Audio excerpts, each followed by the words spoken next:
চাচা একটু দাঁড়ান তো বাবা, একটু দাঁড়ান, একটু দাঁড়ান। নারায়ে তাকবীর। বাবাজির মোহর কত ছিল? 2000 কত আগে বাবা? হ্যাঁ হ্যাঁ, কত আনুমানিক? 60 বছরের 2000 তো এখন 20 লাখ টাকার সমান মনে হয়। ওই টাকা কি সে আমলে শোধ করছেন না এখনকার আমলে এসে শোধ করছেন? হ্যাঁ, দিয়া ফেলাইছেন তখনই, তাহলে আস্তে আস্তে দিছেন। আলহামদুলিল্লাহ, এটাও একটা দৃষ্টান্ত উজ্জ্বল, মাশাআল্লাহ। তো 2000 টাকার বিয়ে টিকছে তো? আছে তো চাচি? আছে তো? চাচি বেঁচে আছে? মারা গেছেন? আলহামদুলিল্লাহ, বিয়ে টিকছে। আল্লাহ চাচিকে দুনিয়া থেকে নিয়ে গেছেন, আল্লাহ তাকে জান্নাতুল ফেরদৌস নসিব করুন। যে সমস্ত মেয়ের বাবারা মোটা অঙ্কের মোহর ধার্য করেন এই ধান্দায়, এরা নিকৃষ্ট বাবা। এই নিকৃষ্ট বাবাদের কপালে কখনো দুঃখ ছাড়া সুখ আসবে না। অনেক বাবা আছেন মোহর ধরেন 10 লাখ 20 লাখ, কেন? যাতে না ছুটে। এই ভাই, টাকা বেশি ধরলে কি বিয়ে বেশি টিকবে?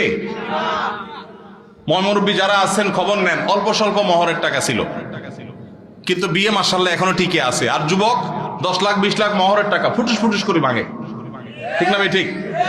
বাবাজির মোহরের টাকা কত ধরা হয়েছিল? বাবাজি, আপনার মোহর কত ধার্য ছিল? 2 লাখ। কত আগে বিয়ে করছেন আপনি? হ্যাঁ, 89 সনে। আপনি কি বড় লোকের ছেলে নাকি সাধারণ মানুষ? আচ্ছা, সত্য সত্য বলেন, 2 লাখ কি দিছিলেন? চাচিরে দিছিলেন আপনি? সবার সবার সবার দিছিলেন? সম্পদ দিছেন? 2 লাখ হবে সেটা? আলহামদুলিল্লাহ, তাহলে তো দিছেনই। আপনারা এতক্ষণ ঠিক ঠিক বলে তো লাভ হলো না। মুরব্বী তো ঠিকই দিচ্ছেন, মাশাআল্লাহ। 2 লাখের সম্পদ দিয়ে দিচ্ছেন চাচিরে, ওইটা আবার ফেরত ফেরত নেন নাই তো? নেওয়ার কোনো দান্দা টান্দা নাই তো? আলহামদুলিল্লাহ। হ্যাঁ, 2000। চাচা একটু দাঁড়ান তো বাবা, একটু দাঁড়ান, একটু দাঁড়ান। নারায়ে তাকবীর। বাবাজির মোহর কত ছিল? 2000 কত আগে বাবা?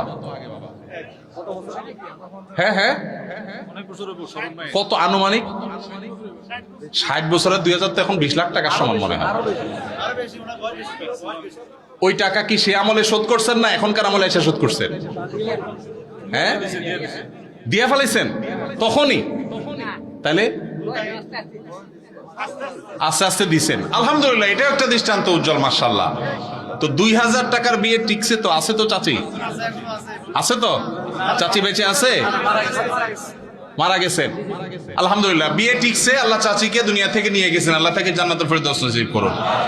মেয়ের বাবারা যারা মনে করেন বড় অঙ্কের মোহর ধার্য করলে বিয়ে টিকবে, এটা একটা নষ্ট চিন্তা। শুরুতেই যদি বিয়ে ভাঙার চিন্তা করেন, এখানে বরকত কোত্থেকে আসবে? ইন্না আযমান নিকাহি বারাকাতান আইসারুহা মাউনাতান। যে বিয়েতে সবচেয়ে মোহর কম থাকে সেটা বেশি বরকতময় হয়। এই জন্য 10 লাখ 20 লাখের ভিতরে বরকত না। হ্যাঁ, কারণ আল্লাহ তাআলা সামর্থ্য দিয়েছে অনেক, সে 10 লাখ কেন 10 কোটি দিল ভিন্ন কথা। সামর্থ্য নাই, ছেলে বেতন পায় 10,000, মোহর ধরছেন 10 লাখ টাকা। এটা ফায়জলামতি ছাড়া আর কিছু হতে পারে না। তো এই বিয়ে বাণিজ্য, তালাকের বাণিজ্য করবেন না। আল্লাহ আমাদের সবাইকে বুঝার তৌফিক নসিব করুন।